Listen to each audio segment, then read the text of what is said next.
Hola, ¿cómo están? Dios les bendiga en gran manera. Estamos en una nueva reacción en el canal de teología y vamos a reaccionar a la mirada de el adventismo del séptimo día, a la mirada del adventismo del séptimo día, a la doctrina de el milenio en la Biblia. ¿Sí?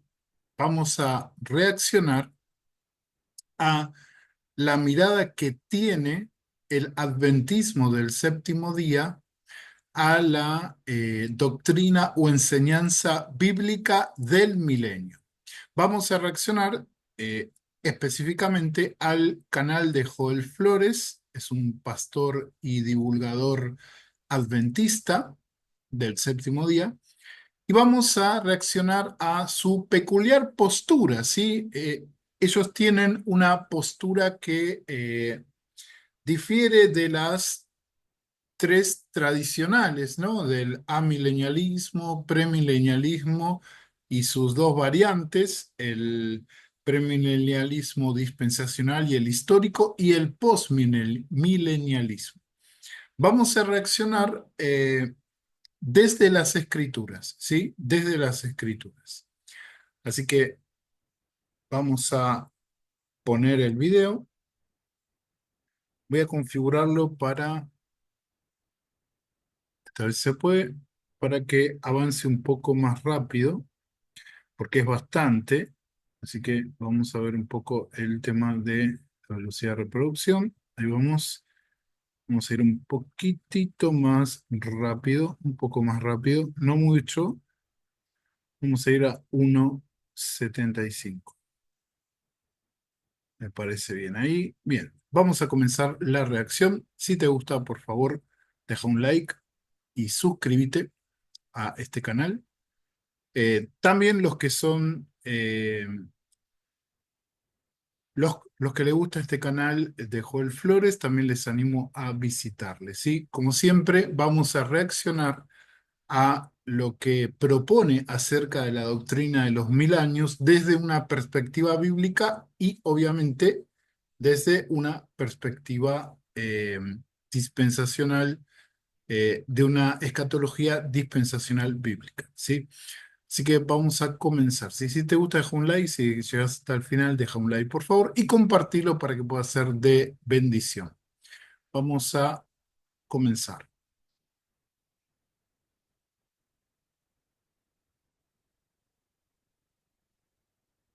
Probablemente sea el milenio. Hay muchos temas controversiales, pero es aquí donde encontramos algunos puntos de vista totalmente diferentes. Apocalipsis capítulo 20. Apocalipsis capítulo 20. Voy a partir con una promesa que Jesús hizo a sus discípulos. San Juan capítulo 14, versículo 1 al 3, dice, no se turbe vuestro corazón, creéis en Dios, o si crees en Dios, cree también en mí. Vamos a buscar ahí el texto.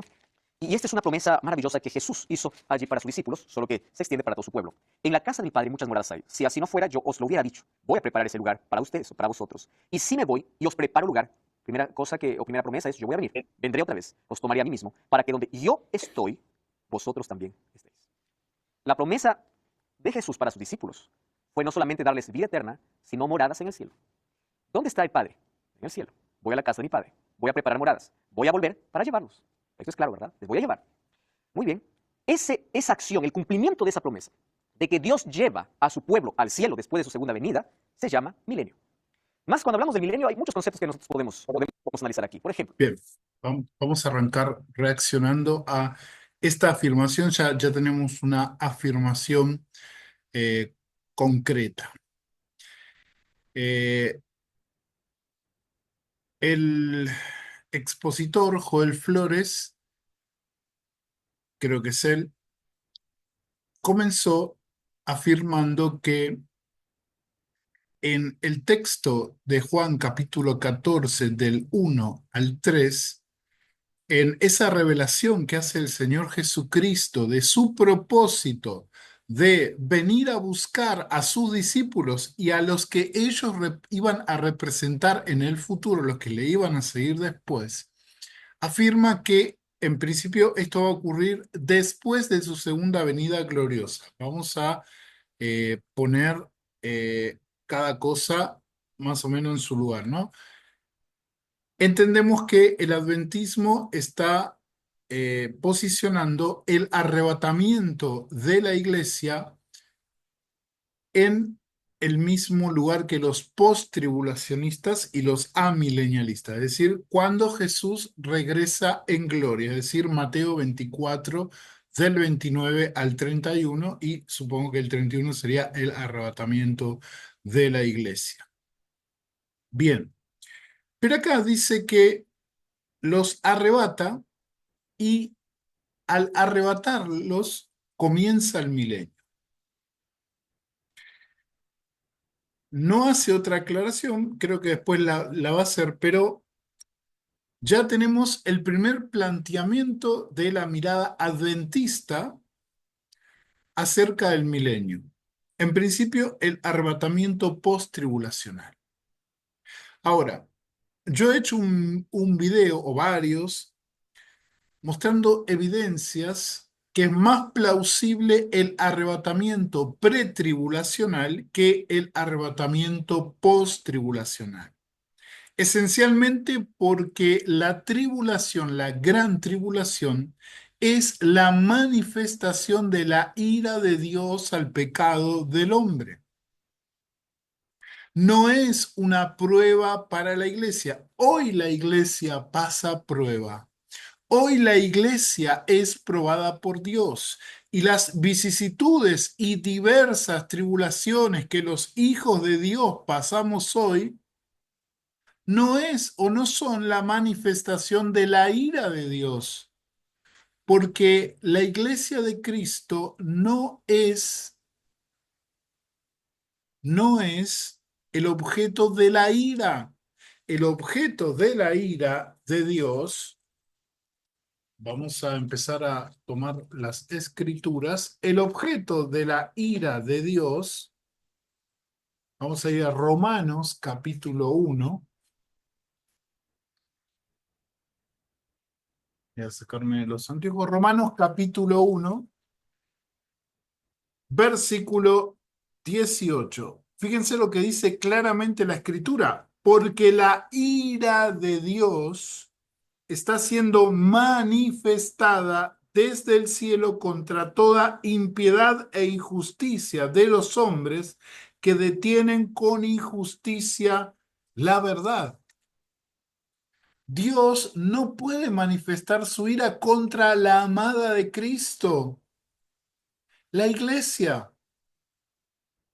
Y el tiempo de la tribulación es el tiempo de dolor y angustia.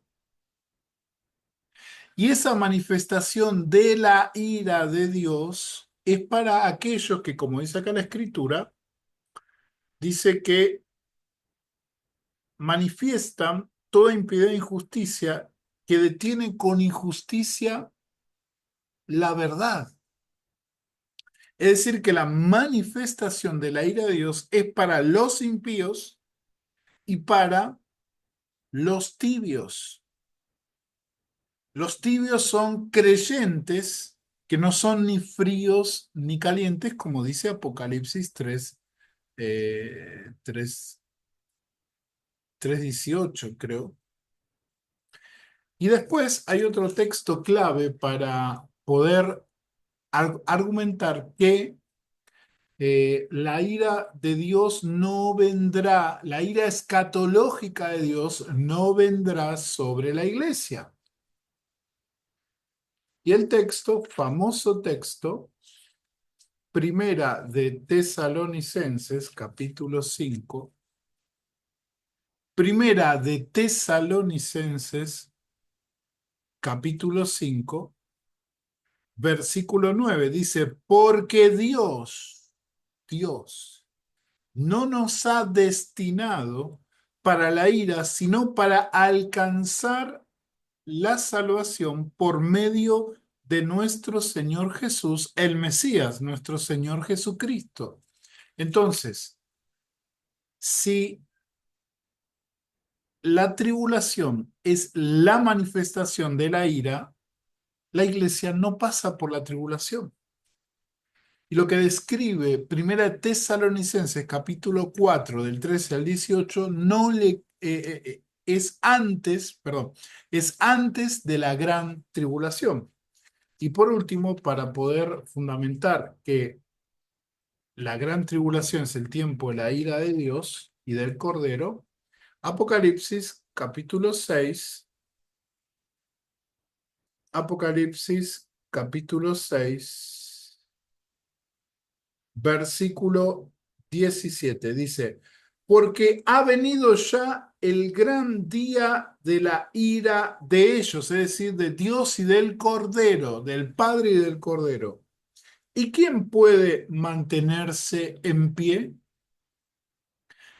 Tenemos varios textos, tenemos un texto general en Romanos 1:18 que nos dice que la ira de Dios solo se manifiesta contra la impiedad e injusticia de los hombres que detienen con injusticia la impiedad. Y tenemos este texto claro que está describiendo el tiempo de la tribulación y la manifestación de la ira del Cordero, dice el verso 16, y dijeron a las montañas y a las peñas, caed sobre nosotros y escondednos del rostro del que está sentado en el trono, el Padre, y de la ira del Cordero, porque ha venido, verso 17, ya el gran día de la ira de ellos.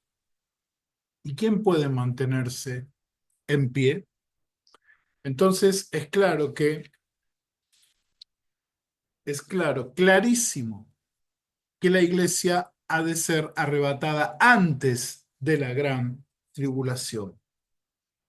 Podríamos leer Apocalipsis 3:10, pero ya lo conocemos. Dice, por cuanto has guardado la palabra de mi paciencia, una promesa para la iglesia, yo también te guardaré de la hora de la prueba que está a punto de venir sobre el mundo entero, para probar a los que moran en la tierra, es decir, la tentación, la hora de la tentación, que implica la manifestación del hombre de pecado. Allí no voy a leer porque ya lo hemos leído varias veces, y, eh, y todo ese sistema diabólico que Dios va a permitir que se desate sobre la tierra para tentar a aquellos que han de estar en ese momento.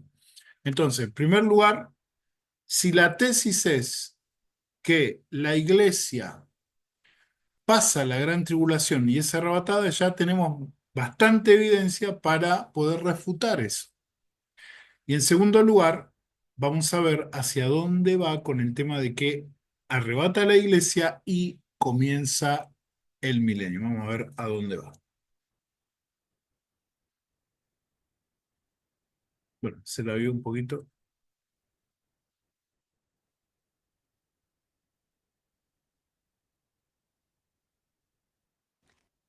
Todo el mundo hoy está estresado, ¿verdad? Corriendo de un lado para otro, hay tanto trabajo, hay tanto cansancio, hay agotamiento, y todos quisiéramos descansar. Cuando la Biblia habla de milenio, está hablando de 1000 años donde no existirá más pecado, más dolor. ¿Por qué? Porque cuando Cristo lleva a su pueblo y los impíos mueren aquí, en el cielo no hay pecado. Entonces, si en el cielo no hay pecado, es tranquilidad. Hay paz, no hay muerte, no hay amenaza, no hay violencia, no hay asalto, no hay dolor. Entonces esto me gusta leerlo como unas vacaciones para un cristiano. Estoy diciéndolo no como la Biblia lo dice, estoy diciendo un pensamiento mío.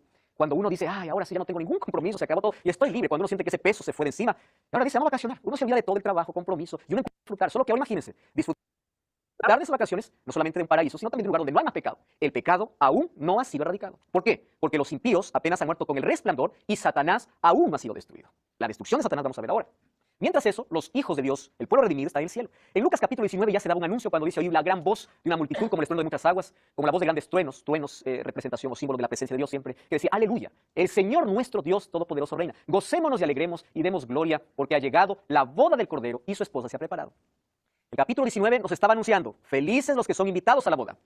Ahora, en el capítulo 20 y capítulo 21, se celebra la boda. Primero están con las invitaciones, primero están los llamados, primero están los convidados, está todo servido. Ahora, el momento de la unión es cuando Cristo se encuentra con el ser humano, ese abrazo que tendremos allí de Jesús, ese encuentro que tendremos con Jesús, esa unión es el matrimonio. Entonces ahí dice, ahora ha llegado las bodas del Cordero, su esposa está preparada. Aquí está anunciando, y en el capítulo 20, cuando Jesús viene para llevar a su pueblo, se da ese matrimonio, que es tomado de una manera simbólica, ¿verdad? Es por la unión después de una larga separación.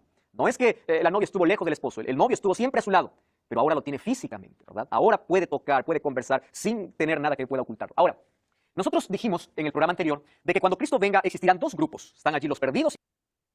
Bien, ya hizo otra afirmación doctrinal a la que podemos reaccionar. Entonces, al parecer, la visión adventista es que cuando ocurre la segunda venida de Cristo en gloria, Cristo arrebata a su iglesia, destruye a los impíos, como dice Apocalipsis 19, y en eso estamos de acuerdo. Quizás no en el arrebatamiento, pero sí en que la venida gloriosa de Cristo implica la destrucción de los poderes diabólicos que se están manifestando y los poderes humanos que apoyan esos poderes diabólicos al final de la gran tribulación, ¿no? Como dice Apocalipsis 19, el principio de Zacarías 14, que vamos a leerlo, y otros textos como Joel capítulo 3, Jehová peleando con las naciones, los anticipos que vemos en Apocalipsis 14 con la visión del hombre, del Hijo del Hombre que está sentado en la nube y tira su hoz y vendimia a la tierra en la batalla de Armagedón. Bien, ahora, lo que dice es que la iglesia es arrebatada y es llevada al cielo, pero no baja otra vez. El postribulacionismo tradicional asegura que la iglesia es arrebatada, Cristo derrota al anticristo y baja con la iglesia y comienza el reino milenial sobre la tierra. Y al parecer, la visión adventista es que Cristo arrebata a su iglesia, se la lleva al cielo, los impíos son destruidos y la tierra queda sola, sin habitantes, abandonada. Creo que esto es en principio. Y creo que va a ir hacia que el diablo queda sobre la tierra, el diablo y los demonios quedan sobre la tierra abandonada. Bien, en principio podemos decir que no es lo que dicen los textos bíblicos que hablan acerca del milenio y del arrebatamiento de la iglesia. Asumiendo que hubiera un arrebatamiento post-tribulacional, es decir, al final, que Mateo 24:31 hable de la iglesia, asumiendo eso, ningún texto indica, ningún texto indica que Jesús se lo lleva al cielo y que el reino milenial es en el cielo, sino que vuelven otra vez, vuelve para la tierra. Y el reino milenial es sobre la tierra. Vamos a ver algunos textos bíblicos.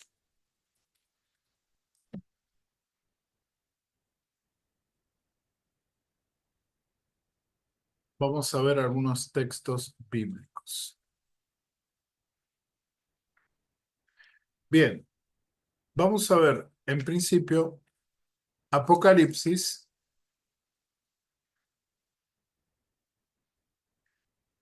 19. Después voy a contestar el tema de las bodas y los convidados, perdón, la esposa y los convidados. Apocalipsis capítulo 19, que describe con quién está viniendo el jinete de el caballo blanco.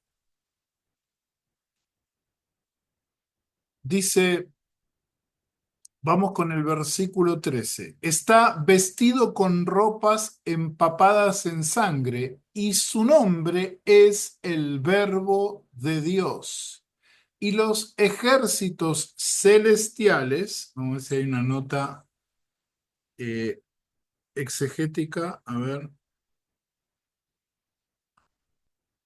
Y los ejércitos celestiales, es decir, los que habitan en el cielo, vestidos de lino fino, blanco y limpio, los seguían en caballos blancos. ¿Sí? Vuelve el Señor con un ejército, vuelve el Señor con sus santos. vamos a ver que hay otros textos que avalan el hecho de que estos son sus santos. 19:14, en 14:20, esperen, quiero ver la nota exegética. 14. Bien, vamos a ver Zacarías, vamos a ver el paralelo que lo tenemos en Zacarías, capítulo 14. Vamos a leerlo desde el principio.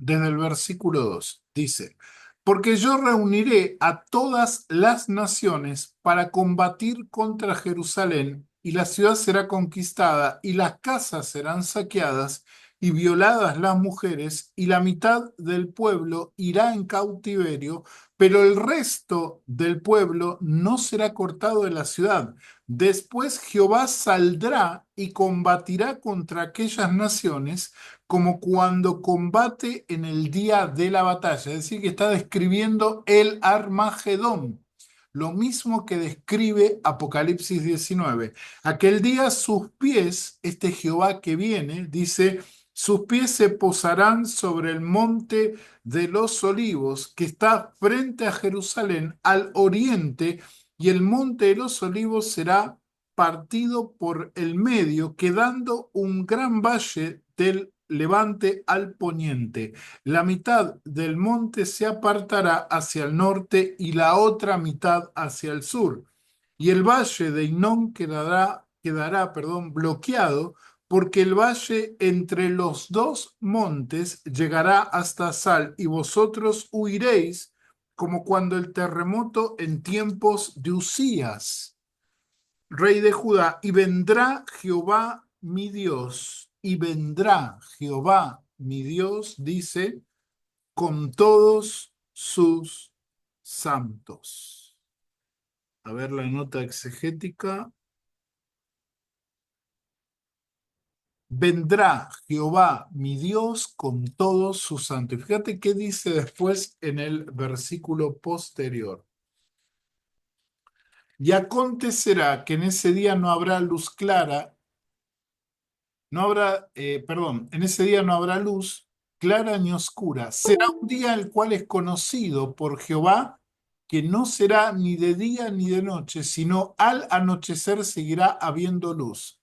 Aquel día acontecerá que de Jehová, de Jerusalén, saldrán aguas vivas, y la mitad de ellas hacia el mar oriental y la otra mitad hacia el mar occidental, el verano e invierno. O sea, acá está describiendo la segunda venida gloriosa de nuestro Señor Jesucristo. No cabe duda que este texto no se puede interpretar de ninguna otra manera, que los únicos paralelos de este texto son Joel capítulo 3, Apocalipsis 19, Isaías 63, los primeros versículos, que hablan acerca del descendimiento del Mesías como el guerrero de Jehová, y su descendimiento al monte de los olivos. Y con todos sus santos, otra vez, con todos sus santos, sus escogidos. Cuando habla en el Antiguo Testamento de sus santos, no está hablando de los ángeles, porque si hablara de los ángeles, específicamente habría una palabra para designarlos, incluso cuando a ellos se les refiere como santos. Pero acá está hablando de personas escogidas y apartadas, ¿sí? Apartadas para Él. Y después dice el versículo 9, que para mí es la clave, y Jehová será rey sobre toda la tierra.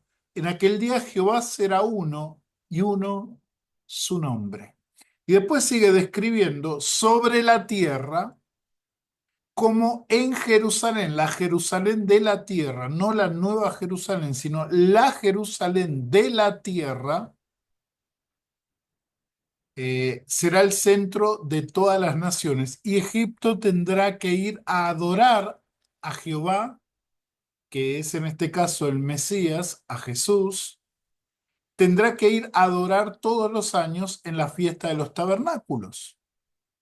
Entonces, si esto fuera una descripción del cielo, o por ejemplo, como algunos dicen, de Apocalipsis 22, 21, 22, ¿por qué? ¿Por qué se castiga a ciertas naciones si esto es en el cielo?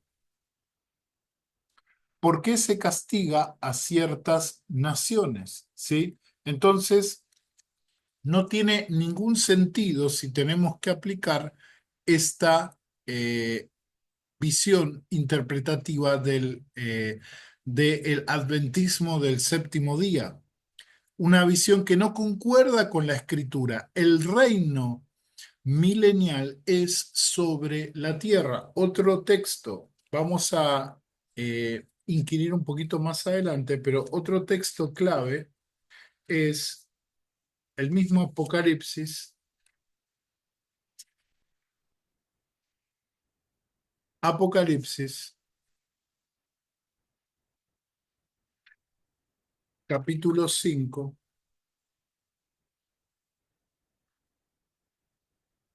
Dice el versículo 9 y cantan un cántico nuevo diciendo, digno eres de tomar el rollo, de abrir sus sellos, porque tú fuiste inmolado, con tu sangre redimiste para Dios de toda tribu, lengua, pueblo y nación, esta es la iglesia, y los has hecho para nuestro Dios un reino de sacerdotes y reinarán sobre la tierra. Y reinarán sobre la tierra. Eh, a ver, hay otra mención, a ver, 1:6. Ah, no. Reinarán sobre la tierra. El reino, el reino es sobre la tierra. No es en el cielo. El reino milenial es sobre la tierra. Y otra cosita que podemos reaccionar es que el expositor confunde a los invitados de la boda del Cordero de Apocalipsis 19 con la novia. La novia, que supuestamente está esperando que Cristo la arrebate, según esta visión, al final de la tribulación, no son los invitados.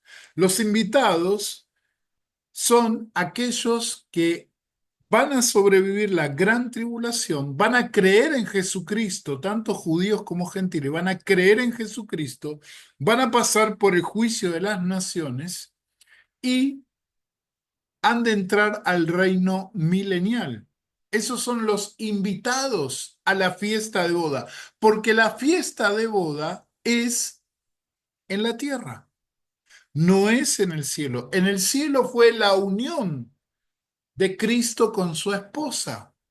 Como dijimos, el Señor y los apóstoles han tomado como base alegórica la fiesta judía de bodas. Y en la fiesta de bodas judía del siglo primero, el esposo venía a buscar a la esposa después que pasaba o terminaba el tiempo de esponsales, que el padre le decía, ve a buscar a tu esposa, el esposo iba a buscar a su esposa, se la llevaba a la casa del padre, después ambos iban con un cortejo directo a la fiesta de las bodas, donde les esperaba los invitados. Si la iglesia es la novia, no pueden ser los convidados. Entonces tienen que estar la iglesia y los convidados. Pero el texto dice, bienaventurados los convidados a las bodas del Cordero, porque ya el Cordero vino a buscar a su esposa en ese contexto, arrebató a su esposa. ya está en la casa del Padre. Ahora tiene que venir, tiene que venir a la tierra para celebrar la cena de bodas del Cordero con los invitados. Los invitados serán aquellos que han de sobrevivir, especialmente de Israel, que han de sobrevivir. Acordate que Pablo dice que nosotros fuimos injertados, pero aún el olivo es tenido en cuenta por Dios. Dios va a restaurar el olivo. Los invitados no son la iglesia, los invitados son los judíos ese remanente que ha de reconocer a Cristo, al Señor Jesús como su Mesías, al final de la gran tribulación, o por ahí. No tiene nada que ver lo que ha propuesto este varón con lo que dice la Escritura. La visión adventista del milenio ya se aleja de lo que afirma claramente los textos bíblicos, bien conectados en su contexto y en el contexto global de la enseñanza del milenio y la segunda venida de Cristo, y en este caso el arrebatamiento. Vamos a seguir entonces con lo que dice, a ver si no hay ningún problema.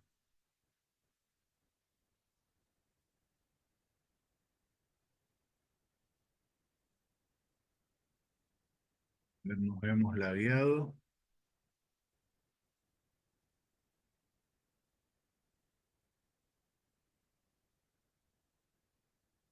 Vamos a volver un poquito más.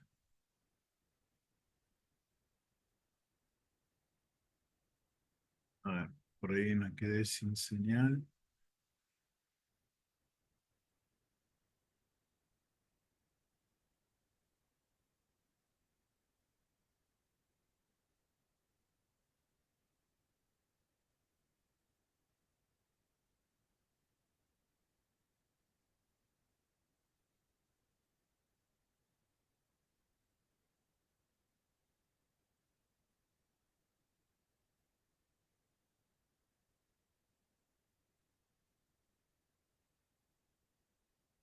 Volver rápido. Ahí está, volvemos.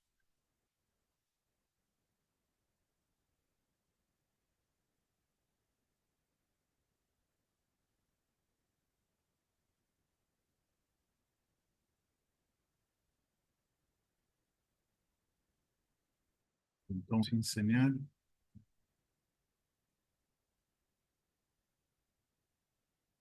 Estamos con señal.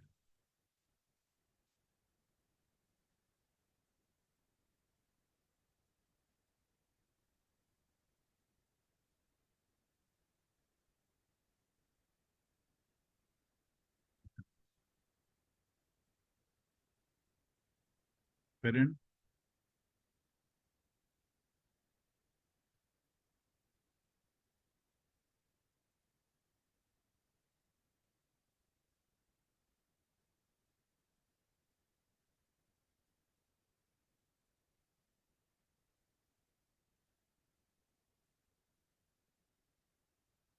Esperen un poquito.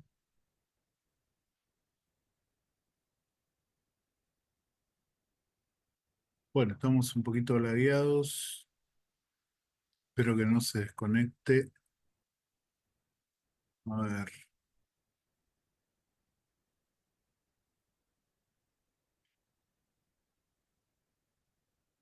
le tiene que aparecer.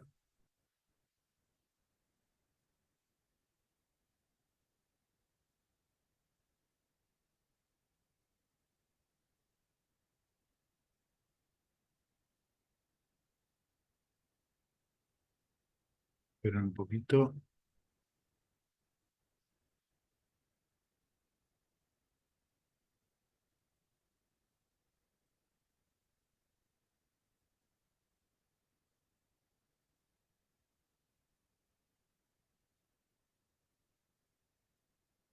Bueno, a ver, creo que se lagueó.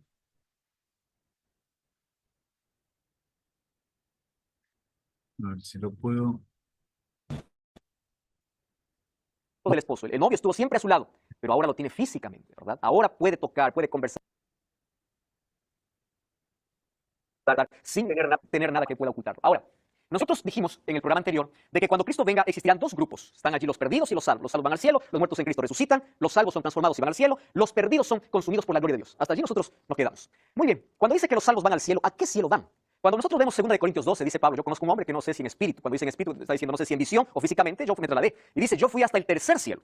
Entonces, cuando se habla del tercer cielo, allí en la carta paulina, encontramos que esos 3 cielos, hoy lo podemos conocer como el primer cielo, que es el cielo atmosférico, ¿verdad? Donde vuelan las aves, el cielo hasta donde llegan los aviones, el cielo que nosotros vemos. Cuando decimos cielo, miramos, vemos las nubes, ¿verdad? Pero eso no es el cielo en sí. Eso es una parte, hoy conocido como el cielo atmosférico. Luego tenemos ahí el cielo astral, donde están los astros, está mucho más allá, donde el ser humano no puede llegar en un avión, ¿verdad? Donde un ave no puede llegar. Entonces, es el cielo de los astros, el cielo astral. Y luego está el trono de Dios. Como dice el tercer cielo, está haciendo referencia no al atmosférico, no al astral, sino al trono de Dios, donde Dios dice, yo tengo una casa y tengo moradas para ustedes. Ahora, cuando se habla acerca del milenio, se habla de un día de ajuste de cuentas. Y es interesante, voy a colocar este concepto para luego leer el texto. Vamos a Apocalipsis capítulo 20, ¿está bien? Apocalipsis capítulo 20.